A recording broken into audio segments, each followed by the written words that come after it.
안녕 형들 반가워. 2005년도에 어울릴 것 같지 않던 두 레슬러가 만나 서로 티키타카 하는 모습이 좀채 싫지 않았어. 193cm의 키에 138kg의 우람한 체격에 WWE 최고의 비스트 바티스타, 113cm의 키에 100kg의 에디 게레로. 이 둘의 체격을 보더라도 전혀 어울릴 것 같지 않은 그림에다 이때 서로의 성격도 매우 달랐는데, 바티스타는 에볼루션의 철창을 멋지게 뚫고 나와 트리플 H와 가전 혈투를 겪으며 몬스터라는 수식어가 어울렸던 레슬러였던 반면, 상대 선수를 속인다는 기발한 발상으로 팬들에게 많은 웃음을 주었던 에디였으니 둘이 같이 있는 모습 자체가 좀채 상상이 가지 않았어.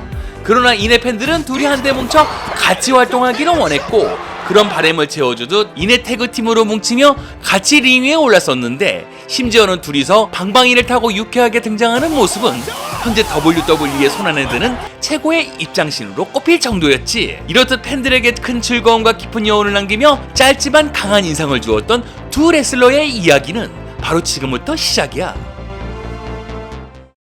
2000년대에 OVW 한 프로레슬링 지망생이 들어왔었어. 어렸을 때부터 집안이 가난했고 부모님까지 이혼을 하며 어머님 밑에서 어두운 뒷골목을 전전했던 한 사나이. 17살에 집을 뛰쳐나와 클럽의 기도나 구명 요원으로 직업을 전전하였는데, 그러나 폭력 사건에 휘말리며 어두운 감옥 생활을 보내기도 하였어. WCW의 트레이닝 프로그램인 파워플랜트에 들어갔다. 이내 뭐가 안 맞았는지 갑자기 방출이 되었고, 레슬러로서의 꿈을 다시 안고 WWE의 산하단체였던 OVW에 들어오며 새로운 보금자리를 만들었지만, 자신의 어두운 성격과 항상 부족한 살림살이는 그의 삶을 옥죄기에 충분했지. 그러니 OVW에서조차도 적응하기 힘들었을 그때 누군가 다가와 레슬러로서의 긍지에 대한 열변을 토하며 선수 자신의 경험담을 공유하였고, 레슬러로서의 준비할 부분을 챙겨주며 따뜻한 손길을 보였는데, 그것이 그에게 큰 위안이 될 수가 없었어. 세상에 맞서 싸우며 주위 사람들이 적으로만 보였던 한 사내에겐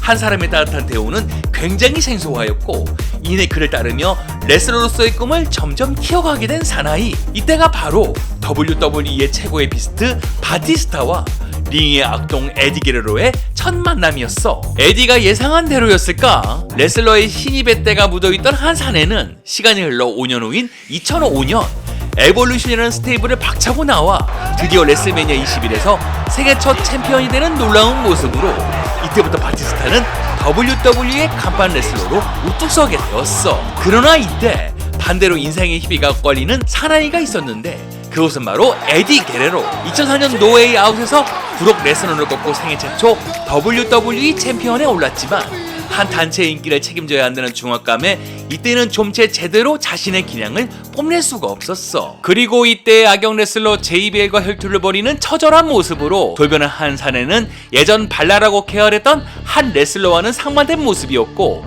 이 이후로 인기가 오래가지 못하며 급기야는 2004년 아메리칸 배시에서 이때 최고의 악역 JBL에게 챔피언 자리까지 내주고야 말았어. 다시 오랜만에 WWE 태그팀 디비전에 뛰어들게 되므로 오랜 벗이었던 레이 미스테리오와 함께 활동을 시작하였는데, 2005년 노웨이 아웃에서 재치 있는 행동으로 태그팀 챔피언이 되었지만 점점 둘 사이가 멀어지며 챔피언 자리까지 빼앗기더니 급기야는 레이의 아들 도미닉을 친자식이라고 억지를 부리는 갑작스러운 모습으로 돌변을 하며, 이내 큰 야유를 받으며 미움을 독차지하는 안타까운 국면을 맞이하게 되었어. 자신의 절친이자 오랜 시간 동안 같이 성장한 레이와의 이 어처구니 없는 각본은 계속되었고, 이때 레슬러로서의 회의감마저 들며 좀채 자신의 자리를 찾지 못하며 혼란스러워했던 이 시절 에디였거든. 그리고 때는 2005년 6월 30일 스맥다운에서 큰 인기를 누리며 챔피언이 된 존시나 형님이 로로 이적을 하며 챔피언 벨트를 가리는 배틀로얄이 진행되었고, 끝내는 이때 악역 레슬러 JBL이 우승을 하며 챔피언 벨트를 건네받기 위해 해맑게 웃고 있는 모습은 천진난만하기 그지없었어. 그러나 그때 팬들의 우렁찬 환호와 함께 입장한 한 사나이가 있었으니 늠름하게 챔피언 벨트를 주고 나오며 이내 스맥다운의 판도를 바꾸는 신호탄을 멋지게 날렸거든. 그는 바로 막 러에서 이적한 사나이 챔피언 바티스타. 명실공히 현 최고의 스타가 된 바티스타가 스맥다운으로 넘어왔다는 소식에 격하게 환영했던 에디였고, 보란듯이 성공하며 돌아온 옛 친구의 모습은 침체기였던 자신의 레슬링 인생에 잔잔한 파장을 일으키기에 충분했지. 그리고 에디의 깊숙이 잠재해 있던 익살스러움이 다시 스멀스멀 링 위로 올라오는 계기가 바로 이때였고, 이내 곧 챔피언 벨트를 탐하며 바티스타에게 호의적으로 접근하는 척 갖은 신경전을 벌이는 가운데에 터져나오는 이사스러움은 팬들이 그토록 바라던 예전 에디의 모습이었어. 2005년 노머시에서 바티스타와 챔피언 벨트를 두고 외남 무대에서 만나며 치열한 경기를 벌인 끝에 안타깝게 패했지만 이때 에디의 이상야릇한 웃음은 앞으로 벌어질 재미있는 일을 마치 암시하는 것 같았어. 이렇듯 벨트를 두고 암묵적으로 티키타카하는 두 레슬러의 모습은 스맥다운의 열기를 후끈 달아오르게 하였는데 이내 팬들은 이들에게 작은 바람이 생기게 되었으니 그것은 바로 WWE의 최고의 비스트 바티스타와 링의 재간둥이 에디 게레로가 한 팀으로 링에 서는 것이었어.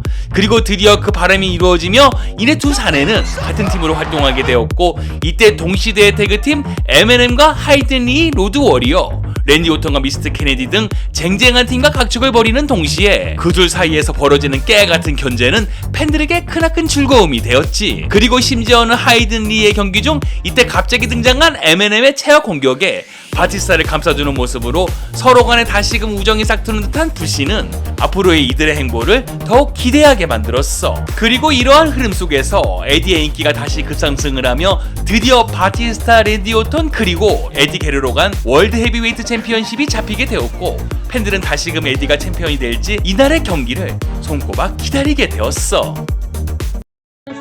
그러나 2005년 11월 13일 이때 인기를 무색하게 싸늘하게 돌아온 에디 게레로의 모습은 레슬링계에 큰 충격을 주며 팬들에게 큰 슬픔을 안기고야 말았어. 이때 모든 레슬러들이 한 사내의 죽음에 무척이나 비통해하는 가운데 특히나 그의 죽음 직전까지 가장 가깝게 활동을 하며 서로 간에 정을 쌓았던 바티스타는 하늘이 무너지는 슬픔으로 상남자의 모습은 온데간데 없이 링 위에 올라 그만 눈물을 보이고 말았어. 바티스타 또한 2005년 러에서 힘들게 트리플 H를 이기고 챔피언 자리에 오른 직후에 갑자기 전해진 이적 소식은 그리 달갑지 않았으니 곧바로 수뇌부들을 찾아가 불만을 토로했고 그 계획이 번복되지 않으며 어쩔 수 없이 스맥다운으로 이적할 수밖에 없었어.